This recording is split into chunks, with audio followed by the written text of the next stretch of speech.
we are live. I am so excited about this show today. Hello and welcome to another edition of Addition.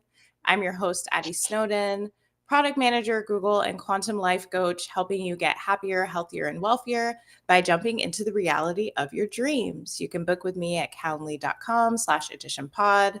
The QR code on the stream and the show notes in the podcast have a link to my website where you can learn more about me.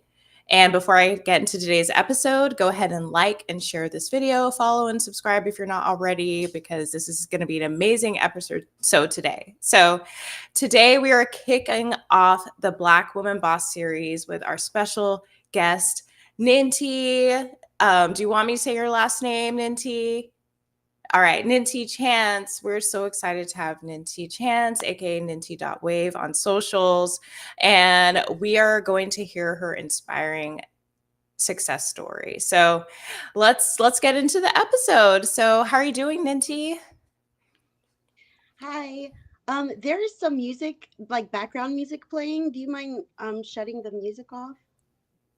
Shutting the music off. Where you can what kind of music is it? Oh, you can't hear music?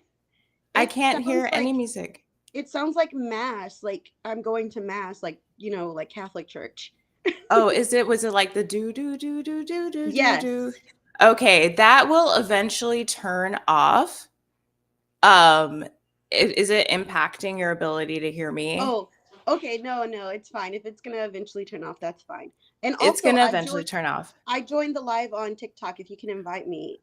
Or Yes, I'm gonna go ahead and invite you now. Yay. Wait, are you on live? Like, so you have to create a live, and then once you are on live, I can bring you in as a co-host.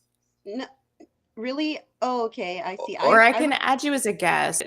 It's up to you. I can add you as a guest. No, Let's I can go on live. I'll do that.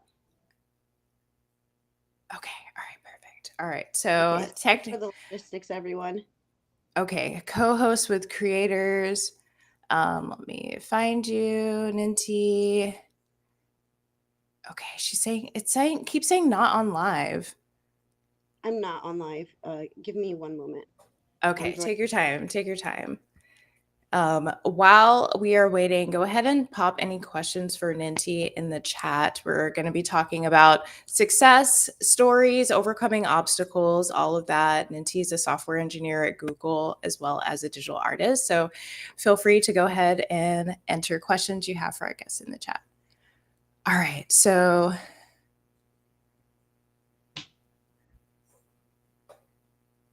all right. Okay. All right. Yes, I see you now. Awesome. Yay, we Hello. did it! Oh my God. Okay, so we are live on all platforms in addition to TikTok. All right. So, Ninti, please introduce yourself to the audience. Hello, everyone. My name is Ninti.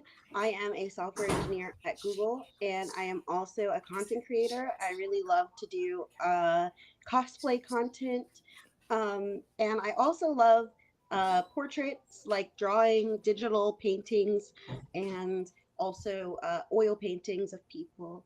And that is a quick introduction for me. Amazing. So glad to have you on. I just got word that if you were hearing that music, all you have to do is switch into the welcome tab on the left hand panel of Restream, and then you will no longer hear that music. Okay, awesome. I wonder, does my microphone need to be muted on TikTok? So I turned my audio or my volume completely down on TikTok. I leave my just phone microphone on so people can hear me. Okay, they're gonna hear me and they're gonna hear you, I think is what's gonna happen. What they should be hearing, well, that's fine. Like TikTok doesn't matter. We love you, Okay. TikTok. But we'll figure it out because I have this is going to be recorded and we can always upload the recording on TikTok. We love you, TikTok. This is TikTok's problem. Okay. All right. So do you mind reintroducing yourself now that we have gotten this all together? Absolutely. Hello, everyone. Thank you so much for joining on this podcast today. My name is Ninti. I am a software engineer at Google currently, and I also love to create content. cosplay content to be exact. I like to paint, digital painting as well as oil painting, and I've been taking some acting classes in ballet currently. So those are just some quick things about me. Thank you so much for being here today. Amazing. That is so cool. So something I initially connected with you on is like I was a math and art major, so it's not common to find like engineers who are also creatives and artists. So can you tell me more about like how you were able to both explore the technical engineering as well as your creative and artistry? Yeah, I actually studied theater in college. So my degree is in art. I am more so interested in art than anything else. And I am, I guess, um, my path to coming into computer science is very non-traditional. I took a 3 month coding boot camp to get here, and um, and that's how I ended up being in computer science. It was just like purely like a drive. I, if I'm gonna be real, I remember that year I made like $8,000 on my taxes. I was not making enough money to survive. And this is the first year I ever like moved out of my mom's house. I was 23 at the time, and my car needed to be fixed, and it would cost $1,000 to fix my car. So I just came to the conclusion that if I wanted to not be poor the rest of my life, I had to do something about it. And I literally said to myself, like, if I'm poor for the rest of my life, I would kill myself. Sorry, everyone. I know that's like, sensitive subject, but I just knew I wouldn't be able to survive. And so I switched to coding just because I was like, this is probably a great way to make sure that I am able to survive. And honestly, I went from making $8,000 to making $80,000, and like it increased tenfold, which was in ridiculous. And not only that, but like I actually like to code. Like it's really fun. Coding is really cool. It's really fun. Um and so that's what kind of led me into the path of coding. It's just a need to survive. I that is such an amazing story. I never assume when I encounter Google engineers that they're people who went to boot camp, and so that is like a triumph in itself. So my next question was asking about your career journey to your current role as software engineer at Google. So it sounds like you're doing something before, then you didn't want to be poor anymore, which is this is a safe space. Like people who listen to Edition like money and want money. And then you took your boot camp and then you got into your engineering career. Can you talk a little bit more about what you were doing for a living before boot camp? Sure. So after I got out of college, I was like really lost. I just didn't know what to do. And I was kind of just staying at my brother's house and doing nothing for the longest, until I read this book called The Hidden Messages in Water. And that book really inspired me because it just said how like powerful water is, how water can really carry a message. And if a group of people pray over water, then their prayer is more likely to be answered. I'm not a religious person, but I do have like some spiritual connection. So like I do believe that water is powerful. And so that kind of like moved me, and I moved to Atlanta to really pursue my, you know, my want to be an actress. And during that time I realized like I couldn't just work a regular job if I wanted to audition and those sorts of things. So I was I was working as a brand ambassador, which is people who kind of do like experiential marketing. If you've ever been to a football game, it might be like people passing out Coke bottles for free, or people passing out T-shirts like AT&T sunglasses or something like that, or Yeah. the people who do like all of the the cool like virtual reality like fun things and stuff. It was a really fun job, but it wasn't like a very consistent source of income. So Yes. I did that for a very long time, and also I wasn't challenged academically. I've always loved studying. Like studying has always been one of my favorite things to do, and I love doing homework. Like for some reason, And so I got really bored with being a brand ambassador because it wasn't challenging me intellectually.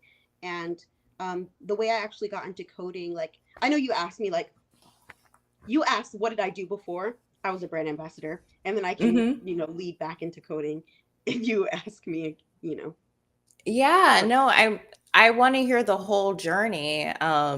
So it sounds like you wanted to be more intellectually stimulated. Can I ask what your major was in undergrad? yes, I was a theater major in undergrad and I Um, completed my degree. oh my gosh. Okay, so this makes so much sense. So like I first of all, I love that like you brought up acting, and Atlanta is 100% a hub. For those of you guys don't know, there's a lot of studios here. And I can see how that acting comes into like your social media content. So I finally got that connection click. But yeah, you, so continue.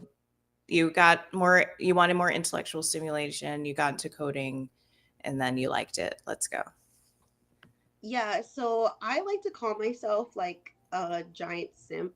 Like I simp so hard that I've done pretty amazing feats. And one of them was getting into coding. Like I remember when I was 21, I actually won a pageant because I wanted my boyfriend to love me. It didn't work out, but I still got a title, and that was pretty cool to wear a crown for a year. And so I was dating this guy back in 2017. Um, and he was saying like arts majors are so dumb and this, that, and the other. And I was like, oh, well, what is not dumb then? And he's like, oh, my dad codes and stuff. So I was like trying to, I guess, impress him. And so I Yeah. started coding. I started like making small websites with just HTML and CSS and writing poetry about guys that I like. And um and then my sister's roommate at the time was like, Nin, if you really like coding, maybe you should do it for a career. Um, and I was like, oh, okay. And she told me like she also has non-traditional background. She studied nutrition in college, and she went through a boot camp and was able to learn how to code. And so I was like, oh, let me look up boot camps. I found the boot camp. Lo and behold, like I had 2 weeks until the boot camp was ready. They gave me like a whole bunch of pre-work or homework to do, which was so much fun. And that's pretty much how I guess I found my path into coding. Amazing. That's such a great story. It reminds me of Legally Blonde, where Elle Woods goes to law school because she wants to follow her college sweetheart. So simping sometimes pays off. Okay, so graduating from boot camp, you got that $80,000 a year job, which is amazing. And now you're at Google. So what happened between like that first job outside of boot camp and where you are now at Google? Yeah. So the first job I got was 3 months after the boot camp had started. I mean, 3 months after it ended, and that was at Home Depot. I worked at Home Depot for about 6 months, and a Google recruiter reached out to me in 2018. And I was just, like at the point I can remember the exact place I was when I talked to her. It was at the Cumberland Mall in Atlanta. I was sitting in my car, and I literally was just like, oh my gosh, I think I have a new dream. Like I've never had a dream like this before. And my dreams have always been to be on Broadway, to perform, to be an artist, to be an actor, to be on Disney. And so it was like it unlocked something new in me. And I was like, do I have a new dream of working at Google? Um, and I felt it. Like I was like so inspired after that conversation. And Erica, she's amazing. She's a black Google or recruiter. Like she recruits for specifically like underrepresented groups. And um so she gave me like the list of everything to learn, and it's a really long list, like data structures and algorithms, big O notation, things that people without computer science backgrounds may not know. Um, and so I started studying it. I started studying one of the coding languages, C++. Hmm. There's this really cool resource called My Code School on YouTube, and he does a C++ course for data structures and algorithms. And I just got overwhelmed and realized, like, I really need to learn on the job first. Like, I'm learning so much at Home Depot. Maybe I need to give myself some time there before I dive into Google. And so I reached out to my recruiter and I was like, hey, can you give me like a couple of years? She was like, Yeah. sure. And then, 2020 happened. Everyone was at home. And I just realized that I was fed up with Home Depot. I had a terrible experience there. Like, I wasn't supported. And I was given like a lot of scrap work. And even though like I was given a lot of scrap work, I learned a lot.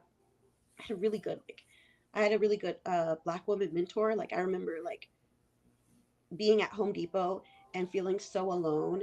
And she had been studying, like her team had been doing something at this place called Pivotal Labs where they were learning to like write tests or something like that. When she came back, like she walked in the door and I like Harriet Tubman herself, like came to save me. And her name is Harriet. So like she really made my experience at that job way better. So we studied together. In 2020, I decided to reach out to my Google recruiter and I was like, I'm ready to do the Google interview if you just give me a couple of months to study. I studied a total of 7 months. Me Wow. and Harriet, we would do lead code problems together. We would like really like hold each other accountable. And I ended up also, I was having a lot of struggles at the time because of COVID. I have severe obsessive compulsive disorder, and I've always had obsessive compulsive disorder ever since I was like, I don't know, like a little kid. Ever since I can remember, I've had OCD, but the pandemic really made it come out. Like I just Yeah. spiraled so hard because I was so scared of getting COVID. And so I was washing my hands like every 15 minutes. I was waking up out of the night to wash my hands every 30 minutes. I took 2 showers a day. I would wash my sheets every day.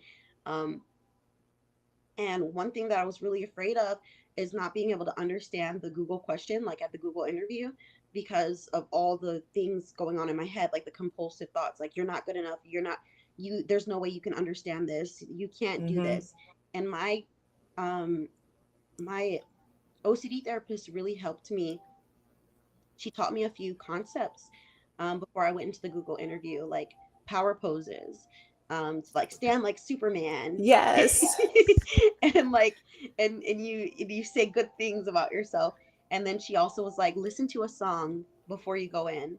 And I listened to this song Latch by Sam Smith and Dispatch, and that just made me feel so excited. I like was laughing by the time I went into my Google interview.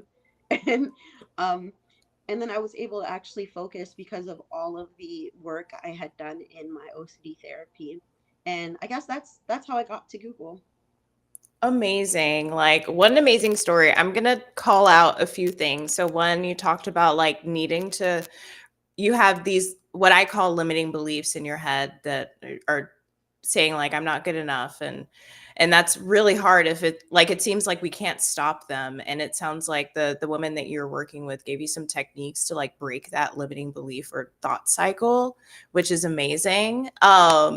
And you studied for 7 months. I've heard my engineer friends talk about lead code. Like, it's incredibly challenging to get past the technical interview at Google. Like, I can't reiterate this anymore. Like, this is a huge accomplishment. So congrats to you.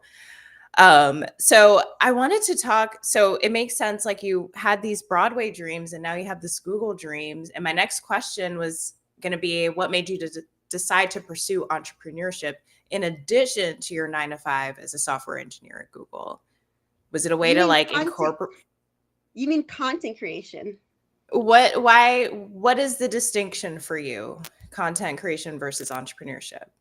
Entrepreneurship to me is like um, entrepreneurship to me is like getting into business and wanting to make capital off of whatever you're doing, whether it's a service or a product or good you're selling. Mm-hmm. Um, with content creation, I don't view myself as an entrepreneur. I don't want like I'm not aiming on making money. I'm Mm-hmm. aiming on making art and making community and making connections. So the biggest thing for me is to form a community with other people who love to dress up, who love anime, who are Black women, who are Black non-binary folks. And so I think entrepreneurship, I think, is driven by capital, Mm. but what I want to do is driven by my need for a community. I love that. And that's something that I can resonate with so much. Like, this is 100% your interview. But my entrepreneurship was always like, I created communities, and people would always say, like, you should charge for this, you should monetize this. And I'm like, no, that's not the point. Like, the payoff is the community, including Edition. Like, I've gotten one sponsorship, but like, this is truly like an art on some level for me. So I will change this now to being a creator, or is it content creator specifically, or creator? I would say content creator. Okay. So I'm curious, like, as a software engineer, do you find it challenging to find community? Like, what are some of the challenges that you've had that made you say, you know what, I'm going to create content to find my people?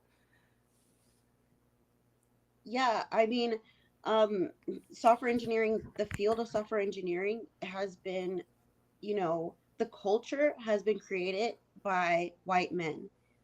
White men have created this culture where, people are highly competitive, sometimes maybe not very social, and definitely a very exclusionary culture where if you are not a white man, you don't necessarily fit in.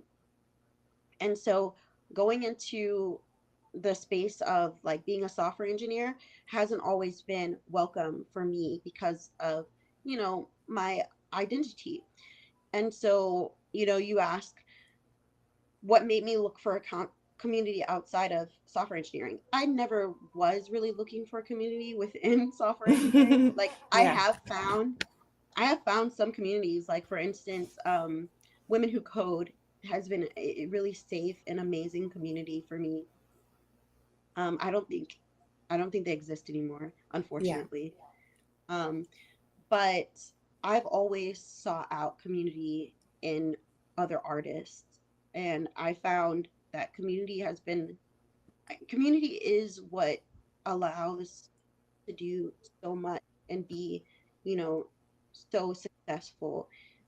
Without like members of a community, I don't think I would be as far as I am or even value where I am the way I do. Like I remember back when I was little, I used to do community theater, and I would be so comfortable there that I would like lay out in the lobby and on one of the couches and just go to sleep because I felt safe there because everyone in that community was very safe. Everyone on that community was very safe. Um, so because I felt so safe there, I was able to, like just take a nap if I wanted to. And also like creating something to achieve a goal with a group of people is a really beautiful process, especially like putting on a theater production.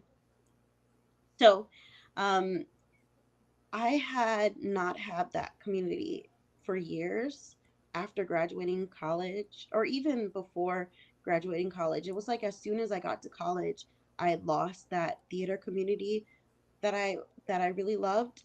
And so now I feel like being able to be create content, cosplay content in particular, I'm able to find other people who really like to do the same thing as me and have the same goals as me and are supportive of what I do.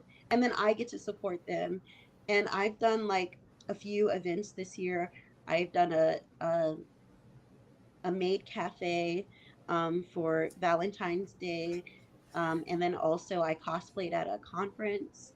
Um, it was called PuchiCon in New Jersey. And I was like one of the special guests. And I'm going to do a Midnight Maid Cafe on October 25th. Um, in Brooklyn. I believe it's in Brooklyn, or it might be in Manhattan. But being able to just have fun and dress up is an amazing aspect of the community that I'm a part of. And so yeah.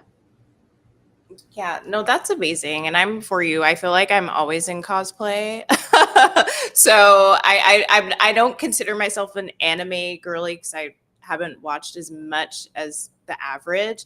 And your fans on TikTok, they were very upset. They thought we intentionally muted you. We did not. So it sounds like we can hear you now. And I will be uploading, or this will automatically be on YouTube. So whatever you missed will be there. Don't worry about it.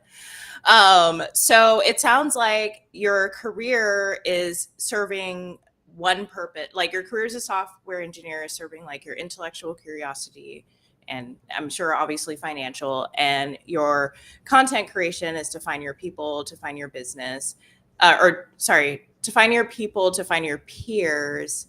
Do you plan on always having both pieces, or do you ever think to potentially merge at some point? Mer- can you clarify merge which things? Yeah, like so you have your Google software engineer career on one side, you have your content creation for the purpose of building community with artists on the other side.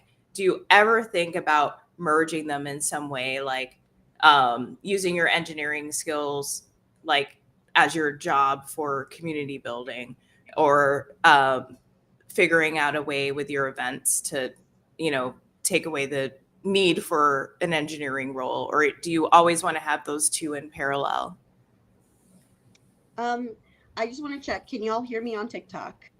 Um, so I would say I would never combine these two play spaces. I think that the community, the cosplay community, it exists. Like there's a lot of like um, you know, black women and non-men in that space. And as opposed to starkly contrasted with where I work at Google, there's not a lot of black women and non-men in that space. And Yes, so that. Mhm. I like to keep it separated because it we need a space that we could be safe in and where we can be ourselves in. And I don't think that going to work, I bring myself 100%. Like they say, bring yourself 100% to work. If they saw me at my 100% all the time, I don't know if I would continue being employed, you know? So it's Yeah. like, I like to separate the two because I want to feel completely safe in my identity and the things I do to have fun. And, but I oftentimes share with other people. Like sometimes on TikTok, I'll talk about my experiences at Google. And sometimes at Google, I'll share with my coworkers like my cosplays. So it's like, in a way, like I do, you know, cross pollinate, but I would never like ask a collab with one of my software engineering coworkers like, hey, Yeah. do a TikTok collab with me. um I like to compartmentalize those things, and I think it's for the safety of self-expression that they are compartmentalized. Yes, I 100% respect that. I think um I can relate in the sense as being an artist, like when I try to merge business and art together, it doesn't feel as good. So I completely respect your decision to have like that separation there, but it's also cool that you feel comfortable sharing your, you know, your cosplay work with your coworkers. Okay. So my next question is, because you kind of touched on some challenges and triumphs. But before we get into that, I'd like to understand like what success means to you, and what are the accomplishments in your life that you're most proud of. Yeah, I the word success to me is very like, I think, capitalist. It's very like focused on how productive you are, how much you're contributing to some wealthy person's paycheck. Um, And I would prefer for success to be around like how happy you are. And even if you're not happy, like how are you living in your values every single day, and how are you maintaining those values that you have? um, I think when you're able to live in your values, you are successful. um, for instance, one of my values is I really love my family and I love my friends. I really love throwing parties. On the other hand, my OCD makes me like have social anxiety and makes me not want to throw parties because I don't want my house to get contaminated with other people's germs. And Hmm. so when I decide to throw a party anyway, in spite of those anxieties, I'm living in my values and in my truth, and that's what's successful. Or on the other hand, like I also struggle with depression, and my depression tells me to stay in bed and not do anything whatsoever and maybe sleep away the feelings. And so when I live in my values, one of my values is I really like to do art. So when I get out of bed and I still do art, like that is a successful day for me. And so I guess I shifted it from happiness, because you can't always control your emotions, but you can control your actions to some degree. And so when you live completely in your values, I think that that's success. That's an excellent answer. Success is living completely within your values. So based on that definition, you mentioned like getting out of bed and doing art, but what would you say is like the accomplishments in your life that you're most proud of based on your definition of success? Oh man, one of my accomplishments that I'm most proud of, um, I think, is when I recognize what my dreams, that I was living my dreams. Like I always thought that living your dream meant you made it to the destination. Mm-hmm. Like Broadway, for instance, is one of my dreams. Mm-hmm. And I never recognized that the journey is a part of the dream. So all of the community theater that I've ever done, Mm-hmm. all of the performances I've ever done, like television, voice acting, that is me living my dreams. So that moment for me, I think, kind of redefined success for me. But if I were to say like what my accomplishments were, um, my one of my like first accomplishments to me was when I won Miss Macon. I love that city. It's Macon, Macon, Georgia. Macon, Georgia. Yay. I love that city, and I was able to like put on a after school program for the children, and we put on a play that I wrote with at the time my this artist named Reese Soul. He composed the music, I wrote the story and the lyrics, and then I directed it every day after school, and we put that production on at my college, and that was a really successful moment for me. But also I voice acted on this one like silly parody cartoon called Sonic's Funeral, and that got like over 70 million views Oh my god. on YouTube. Um, and I continue voice acting with him on some of his like what are they called? Personal um what is it called when it's private, like your original content. I voice acted with him on his original content, and that was just such an amazing experience for me. And and then I think after that, like with TikTok, I've gotten some like video views, like 4.5 million views on one of my cosplay videos, where I was cosplaying Peridot, and I feel really like excited about so many people seeing me. Like so many people heard my voice, and now so many people saw my face. And then finally, like I feel accomplished working at Google. And one of my biggest accomplishments at Google is my team, we would transfer users unstructured file system data into Google Cloud storage. And it was taking 1.6 hours to transfer 1 million files for the thing that I worked on. And I got it to transfer 1 million files in under 5 minutes. So I was like really happy with that. I worked on that entire feature work end to end, from reading the product design to creating my own um, like code design to implementing to launching it. So that's like a really proud moment for me as a software engineer. That's amazing. Like, first of all, I was like worried for a second you wouldn't say something related to being a software engineer at Google because that is such a huge accomplishment. But I do like where you put it. You put it last, like Miss Macon, and I mean that would be my biggest accomplishment, winning a pageant. And voice acting, so cool. I love that you're still able to pursue your acting, and I think a big takeaway is that it can't be all one thing. It, like, we need to have like multiple areas in our life that are bringing us joy and making us feel successful. It can't be just our job. um so okay, so now let's get into some of the challenges. So was ever a time that you doubted yourself or wanted to give up on pursuing your goals, and how did you overcome that? Yeah, like when it comes to content creation, um, I used to be really, really nervous and anxious about posting.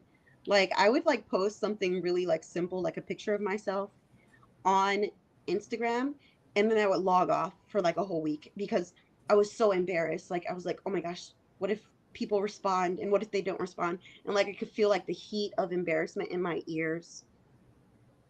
And so I was just like, I was just so, an anxious mess. But um my therapist, my OCD therapist, made me come to the conclusion that I should just post whatever, whenever, like every day. So in October 20, no, December 2021, I decided to post every day for a year. And I, that helped me overcome that fear and anxiety, especially when it was something bad. Like I would like make a video and I'd be like, this is terrible. And I would post it anyway. And even though I didn't make it to a full year, I stopped 9 months in on September 21st, 2022. I still, I gained so much confidence from overcoming like that anxiety. Um, the question was about like challenges, right? Yeah, Oh, challenges or doubted yourself or wanted to give up on pursuing your goals. yeah. And so I love that because so many people talk about wanting to be an influencer, wanting to be a creator, and they can't get past like just looking at the camera and hearing their voice and posting that, especially on Instagram. I don't know why that's like the hardest for some people. So it sounds like um, working with a therapist to encourage you to post every day, regardless, was huge for you. So I love that. So what about like I was my next question is about challenges, and you've brought up mental health a lot. You've brought up like OCD, depression. Like, can you talk more about like that journey and like how long it, like what time period of in your life you were battling and working through those issues, and how like where it is in terms of like pursuing your goals, like where you battling your mental health as well as making career steps and artist milestones. Like, love to hear more. Yeah. I actually um experienced a lot of burnout at work because I was working like 80 hours a week because my job was expecting me to do L4 level work when I'm in L3, and I wasn't very supported. Um and so I was trying to complete the work in a timely manner, and the only way I could do that is working like 80 hours. Once I experienced that burnout, um I at Google, there's a lot of solidarity meetings, and there's a lot of like meetings with like Black Googlers, and even like Disability Alliance. They have a lot of like affinity meetings. And I had never heard of short-term disability before. Um, Everyone, like, you probably pay into short-term disability if you're a full-time worker. So if you ever do need to take a break, you should look into it. And I went on short-term disability, and when I started short-term disability, like, my brain just completely like was fried and turned off because I was so burnt out, and I just felt like I couldn't do anything at all. Like, all I could do was sleep. um and like, that particular feeling lasted a very long time.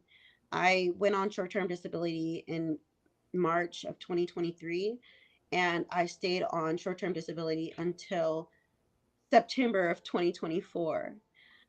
And I was really afraid of going back to work. Um, like, extremely afraid of Google. I remember when I started looking for work, like in summer of this year, I spoke to the team, or I heard that the team wanted me.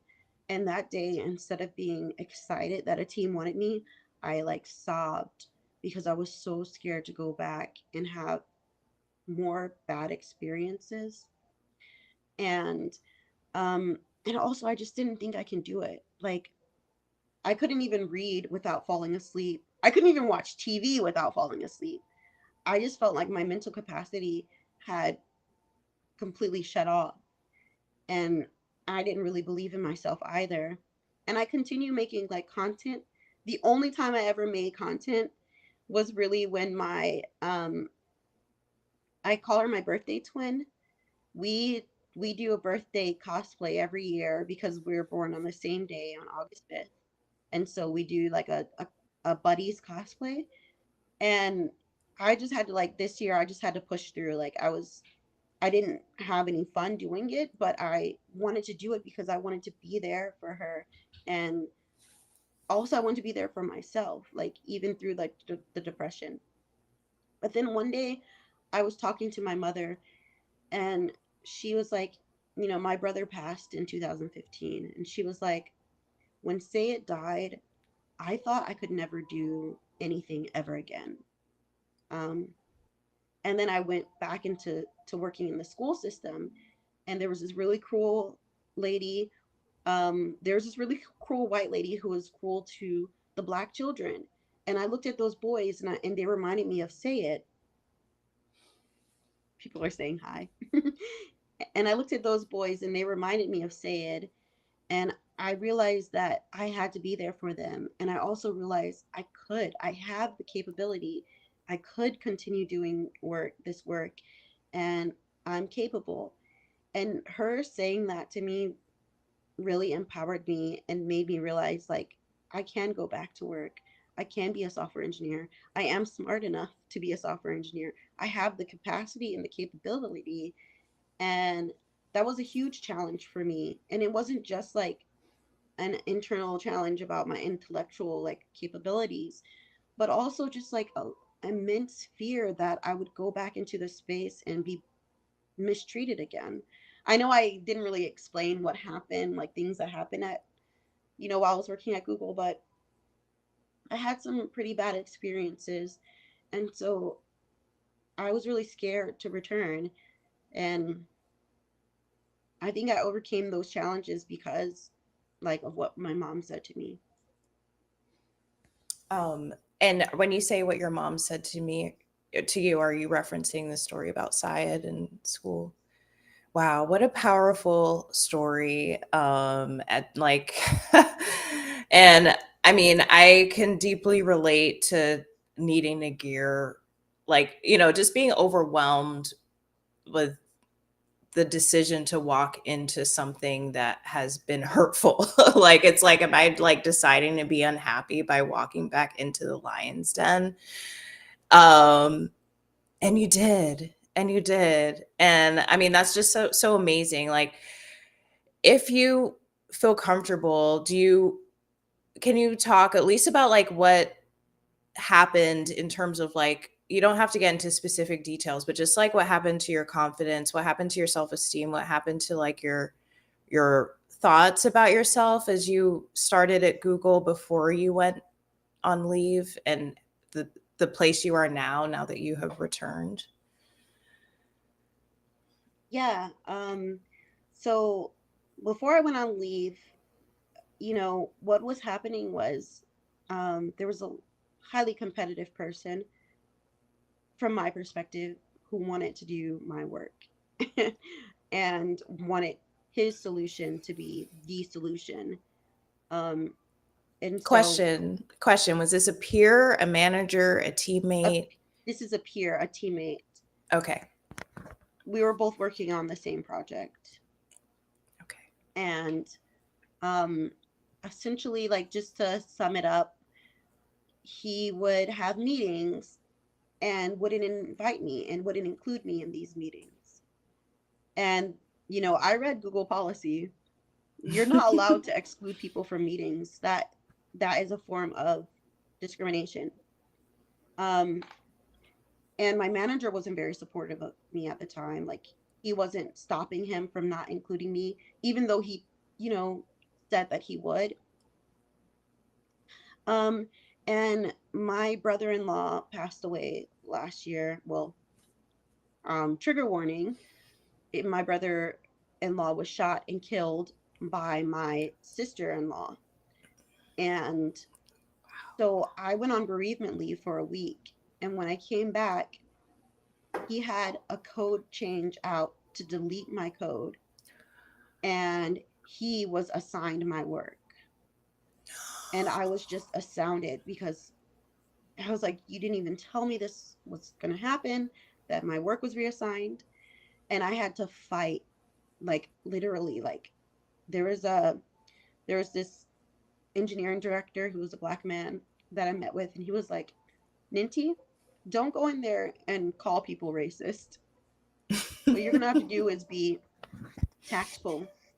Write out a letter and explain in that letter why your solution should be the solution that they worked on.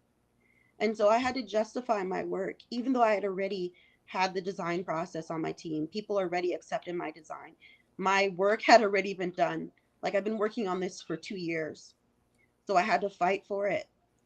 And I wrote out all the reasons. Like, here's the pros of my solution. Here's the cons of his solution. Wow. And my manager was like, I already knew all that stuff. And I'm like, okay, well, if you already knew, then why are you doing this? You know, either way, he was like, you have 2 weeks. If you don't complete it in 2 weeks, then we're going to go with his solution. Um, just to make it clear, so everyone knows, I didn't like, we wanted, like, the deadline was like in March. So we wanted to meet that deadline. And that's why he gave me that 2 week like deadline. And also to make it clear, my solution was faster. Like, Mhm. it would take 20 minutes to transfer 1 million files with his solution, whereas it would take 5 minutes to transfer 1 million files with my solution. My solution also scaled horizontally, which means that you can add more workers, which means 5 minutes wasn't the best performance. It could perform even better than that. But 20 minutes was the cap of performance for his solution. And not only that, my team had already accepted my solution. So, you know, it wasn't about me being right or anything like that. I mean, I have a lot of pride in my work and I wanted my work to be completed. But it was the fact that I was being excluded from meetings, that literally my work was given to someone else, that he was going to delete code that I had already written. And so, um, what I felt like after those instances at work, and also another person had told a racist joke. on my team. Um, so I didn't only experience like, the exclusion, being excluded, but I also experienced like direct aggressive racism. Mm-hmm. And the way I felt afterwards was complicated. I was really happy that I finished my work. Like I was like, wow, I actually like launched it, and I fixed and I made it go fast, and I fought for myself, and I didn't let this person steal my work. And um but on the other hand, like I also felt like I was really like slow. Like I wasn't good enough. Um I felt like I didn't belong. Um but you know what? Nothing could stop me from feeling like I really did that. Like I really like worked my butt off, and I did some amazing work, like way above my level. Like I talked to other engineering managers, and they were like, "Ninti, you're doing L4, L5 work. Like you should be proud of yourself." So even though they wanted me to feel like I didn't belong, and I wasn't good enough, I knew that I knew that it was their thoughts, like, and their thoughts were false. But that didn't stop me from feeling burnt out. And it didn't stop me from not being able to, like, I really couldn't read anything for months. I couldn't really watch TV. I didn't have any focus. Um, and where I am now is I'm really confident in myself, and I know what this field is like. I know it's like quote unquote a dog eat dog world or whatever. It's competitive, and I know when I need to stand up for myself. So coming in now, first of all, I'm reporting everyone to HR. Like, if you look at me the wrong way, I'm reporting you. I know HR might not do anything about it, but we're having a paper trail. Secondly, you're not gonna disrespect me. Like, you're not gonna come at me sideways. I'm giving back the exact same energy that I receive. I'm not gonna hold anything in. And also, I'm gonna get accommodated. I have a disability, so I'm going to work part-time. Like I I know I'm capable, but I know I'm even more capable and even better when I'm able to work 30 hours instead of burning myself out at 40 hours a week. Um I don't know, I feel really strong. I feel really empowered, and I feel like I'll walk into spaces and ensure that, you know, even if you don't think I belong, I know I belong here. Like, look, I passed that Google interview.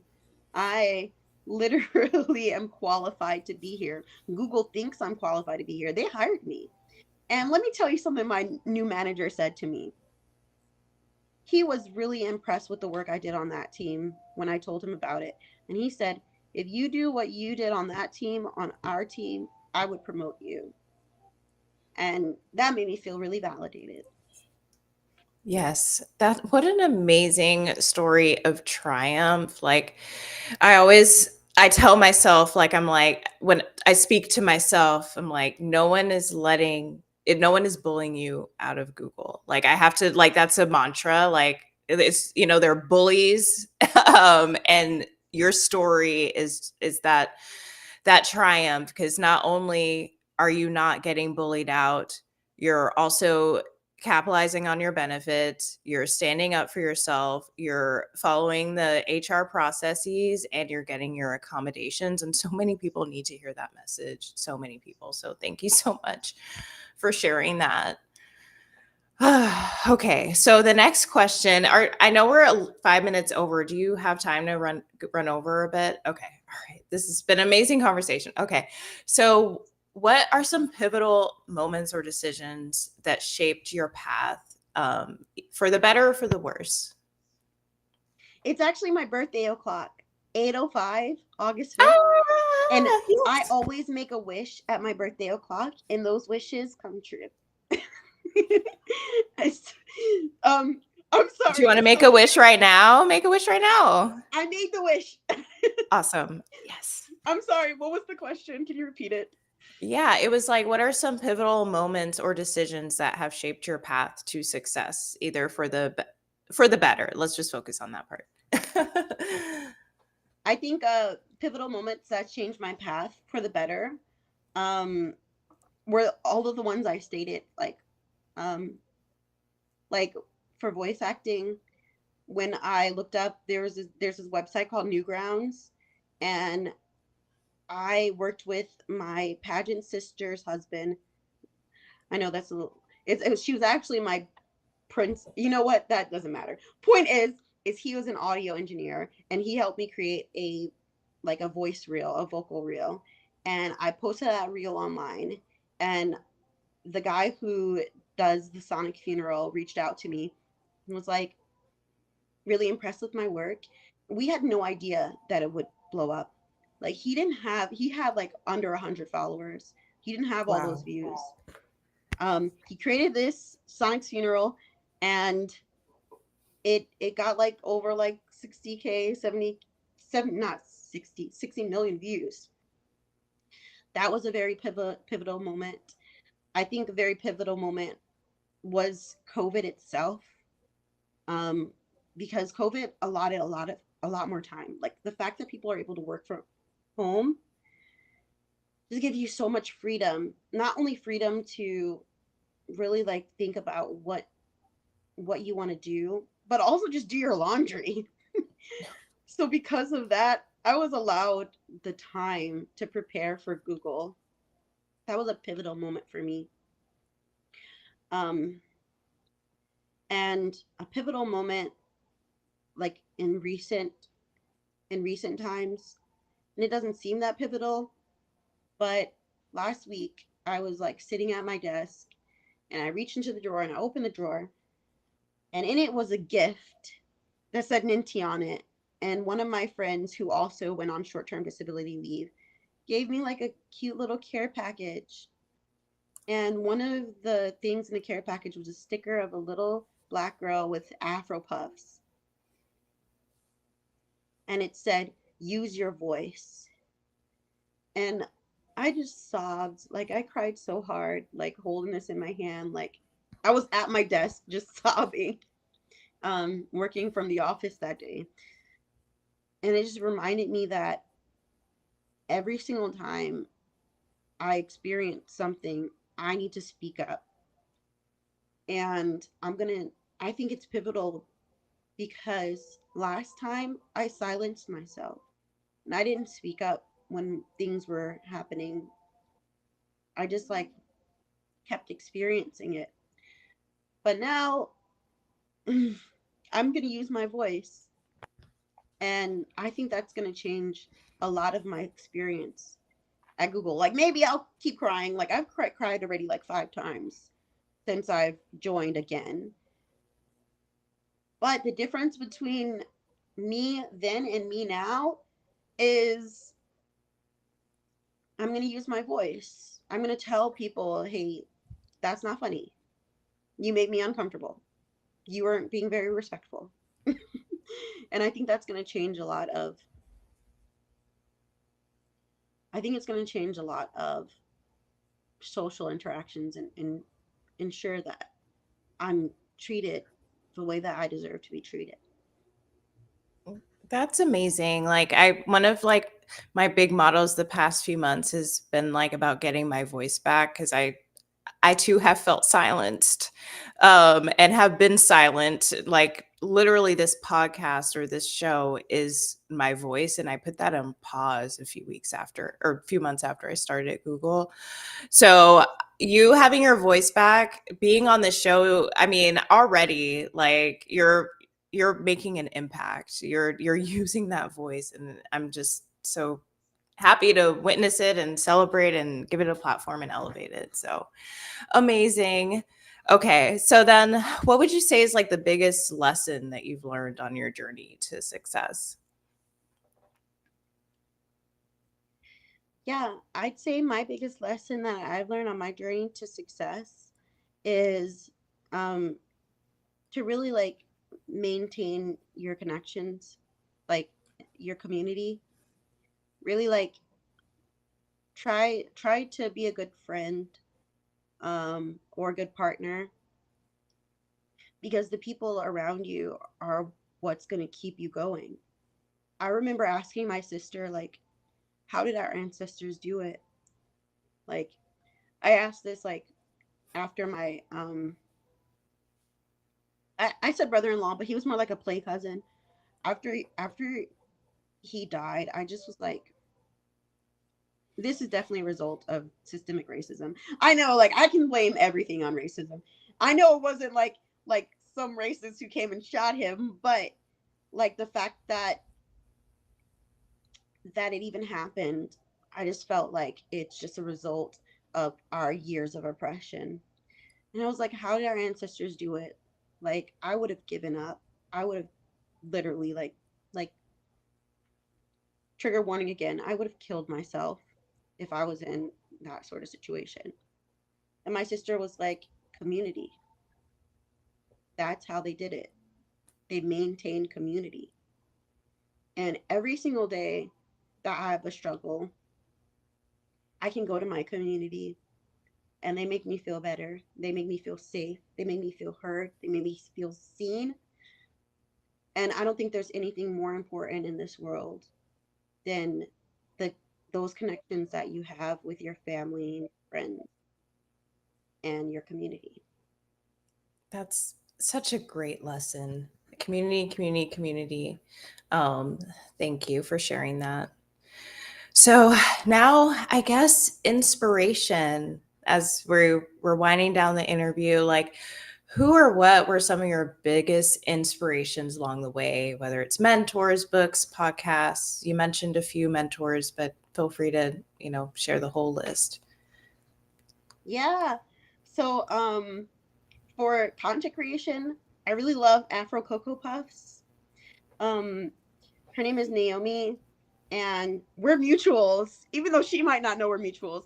Like, I noticed that, you don't always know who you're mutuals with, like, because Mm-hmm. there's some people who are like, hey, Ninti, we're mutuals. And I'm like, I've never met you in my life. But she made the vocal, Hanada isn't black. Hanada isn't black. It's really popular in like cosplaying for black cosplayers. Will like Hmm. cosplay to that sound. So her currently someone who really inspires me is her name is Andrea Ricoena. She cosplayed recently Shell She um and Amethyst, and she's just really good at what she does. She really inspires me. Um and then uh your one Simp Queen, that's my birthday twin. And I remember when I only had 800 followers, she was my mutual, and she had 8,000 followers. And I remember telling her, like, you're the Sasuke to my Naruto. Like, I want to like exceed you. Like, you inspire me to be better, because that's how Sasuke pushed Naruto. And and I feel like we've grown over the years together. And then like there's some other people, but those are like the biggest three, I'd say. Um, Another thing that inspired me was my friend Harriet, the one that I told you about, who I studied with to get to Google. Um, she was just so smart. Like, I cannot tell you how intelligent this person is. Um, she literally works on this application that's self-sustained. It has it zero maintenance, zero on-call rotation. Like, it just works. And she used like this thing called the dependency resolution algorithm. um and the reason why that's special, like, it's not really special at Google, I guess, because everyone uses complex algorithms. But at Home Depot, no one was using complex algorithms to solve problems. They were just using like really simple stuff. So her doing that, I was just like, wow, you're so cool. Like, um, she really inspires me still. She works at Netflix and she's making bank, and I'm still inspired by her. Um, yeah, I'd say those are my inspirations. Amazing. I love those. I'm going to get the handles from the folks that you reference after so I can put them in the show notes. Okay, so I guess our final question, what advice would you give to others who aspire to achieve your success? And let's remind everyone of your success: software engineer at Google, um, influencer and content creator. You may not feel comfortable with that word, but you have grown a huge following. You are a successful voice actor, and in addition to Miss Macon. So, what advice would you give others to aspire to your similar success? I would say post anyway, especially when you don't like it, post it. Like post online. You take a picture and you're like, ugh, post that picture. Like if you want to be a content creator, post daily, because if you post daily, it'll teach you exactly what you like to do, what other people respond well to, and it'll guide you in a way that will allow you to create your quote unquote niche. So post daily. If you're um, looking for advice in like software engineering, I would say like use your voice, stand up for yourself. Um, Oh, sorry, one um, second. We lost you on TikTok and your fans are want you back. It may be that little puzzle thing. I don't know why it did that. Let me go. I sent you an invite again. Okay.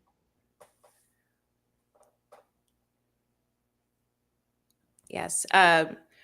We're here, Jay Snow. Just give us a second. Ninti's rejoining. Oh no, lost connection. Try switching Wi-Fi. I don't know why like it just signed off, and I need to plug in my. Sorry.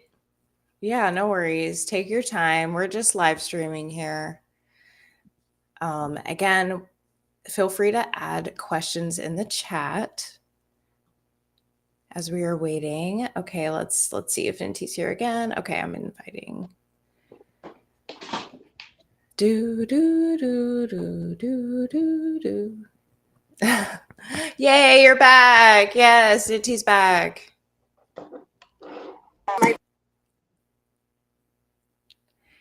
I can't hear you. Hello. Yes, I can hear you now, and you're back on TikTok. Okay, so we were talking about advice. So you said post every day if you want to be a creator, and for software engineering. Yes, I was saying use your voice. Like, um, I'm talking to people like me and software engineering. You definitely want to use your voice. But as for like software engineering advice in general, um, everyone can code. It's it's not as exclusive of them as they make it out to be.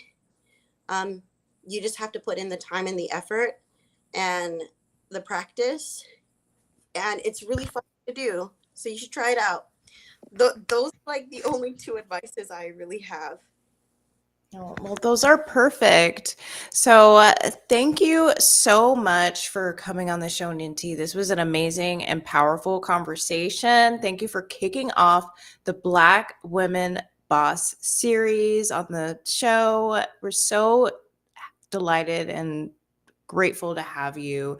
Thank you for dipping into our community. Hopefully, you continue to stay in the Edition community. I have a last surprise question because I have a segment that I do every day or every episode, which is what I'm geeked out about this week. And it can just be like something fun that you saw in the news or something, a new tool that you tried or a new outfit that you picked out. Like it could be anything, doesn't have to be serious. What are you geeked out about this week, Ninti? Oh, I'm always geeked out about Naruto. I especially love Boruto. I love all of the like I love all of the girls' designs. The adults, their designs suck, but I love like Sarada has like clearly is wearing like this like lip stain, and um, it's kind of like this Du Yun look. It's like more red on the inside and then like less as you go out, so it has like an ombre effect. It's really cute, and I really want to use like a lip stain. Um, I'm gonna try this like to achieve that like Sarada look. This NYX like puff powder, and then like the NYX fat oil. I'm gonna do that like after this and see what it looks like. So I'm really geeked out about like just Boruto in general. I love anime. Amazing. On brand, as we would say in marketing. Any final words that you want to plug? I'm going to put all the links to Ninti's website, socials in the show notes, but anything else you want to plug to the audience before we sign off? I just think that it's important for you to find your community, and really find what your dream is and live it.